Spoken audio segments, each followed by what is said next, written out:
V dnešnej relácii však chceme venovať pozornosť predovšetkým doprave.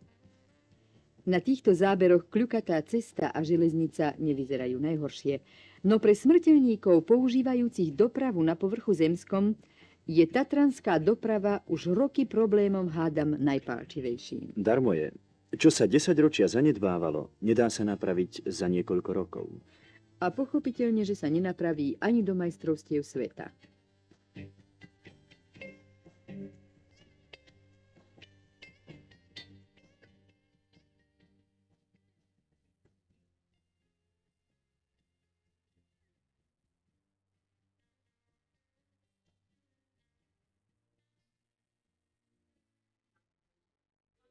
V minulej relácii sme stručne, ale za to v drsnej nahote odhalili problémy tatranskej dopravy a na týchto fotografiách ukázali vývoj v svetoznámych horských oblastiach.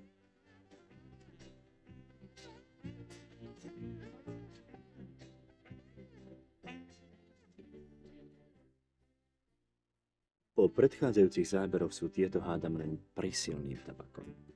Aby nedošlo k omylu. Tieto zábery sú z Vysokých Tatier z roku 1968.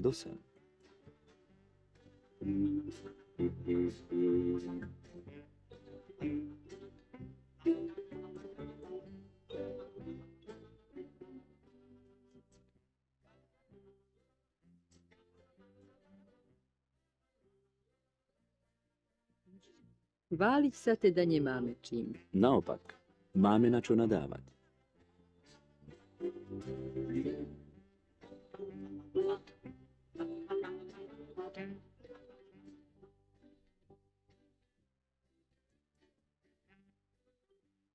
Ako však dopravu riešiť u nás? To je teda otázka.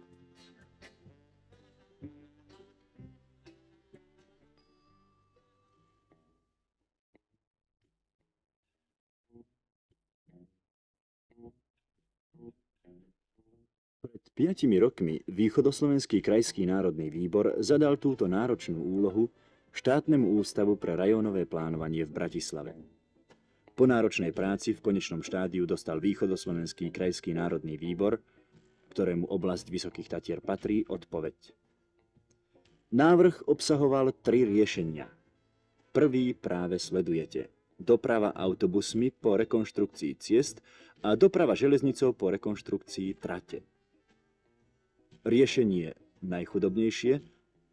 najlacnejšie. Ráta s tým, že starožitnosť 60-ročnú železnicu zakonzervujeme o ďalších 40 rokov. Teda okolo roku 2000, kedy cestovný ruch porastie ešte vyšším tempom. Tu sa bude opäť takto cestovať.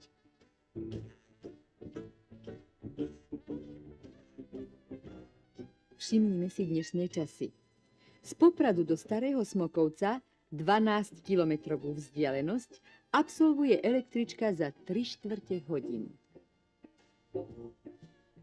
Zo Starého Smokovca ďalej na Štrbské pleso, k dejisku majstrovstiev sveta, je ďalších 18 kilometrov a ďalšia hodina cesty.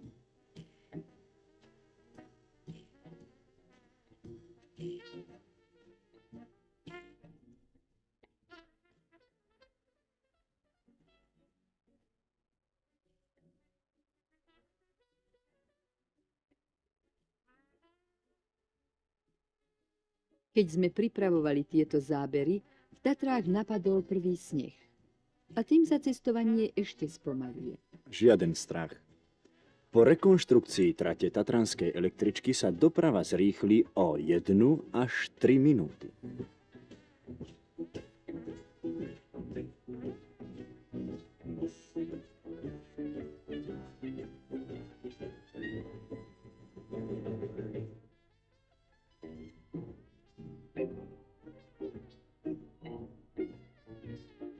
V súčasnosti si návštevníci pri cestovaní musia vytrpieť dosť. Kvôli výlukám na trati musia presadať na autobusy. Pravdou však zostáva, že to všetko je práve kvôli návštevníkom, aby v budúcnosti mohli cestovať pohodlnejšie. Nuž to bol prvý variant, ktorý odborníci navrhli. Rekonštrukciu ciest a železníc. Aké boli ďalšie návrhy?